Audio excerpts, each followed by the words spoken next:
Adilabad Congress party assembly incharge Kandi Srinivas Reddy పేద రైతు కుటుంబంలో పుట్టి స్వయం కృషితో ఎదిగారు. పేదల కడుపు నింపాలన్న పెద్ద మనసుతో 3.5 ఏళ్ల కిందట చేపట్టిన నిత్యాన్నదాన కార్యక్రమం నిర్విరామంగా సాగుతుంది. అమెరికా నుండి ఆదిలాబాద్కు వచ్చిన తర్వాత కేఎస్ఆర్ ఫౌండేషన్ ను స్థాపించి దాని ద్వారా అనేక సేవా కార్యక్రమాలు కొనసాగిస్తున్నారు. ఇక పట్టణంలోని కంది శ్రీనివాసరెడ్డి క్యాంపు కార్యాలయం ప్రజాసేవా భవన్లో ప్రతిరోజు ఎంతో మంది ఆకలి తీర్చుతూ నిత్యాన్నదాతగా ప్రశంసలు అందుకుంటున్నారు.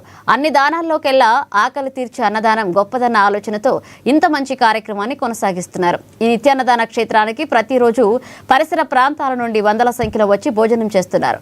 ఒక మంచి ఆలోచనతో ఇలాంటి కార్యక్రమం నిర్వహించడం అభినందనీయమని కంది శ్రీనివాసరెడ్డిని జిల్లా ప్రజలు నిండు మనసుతో అభినందిస్తున్నారు.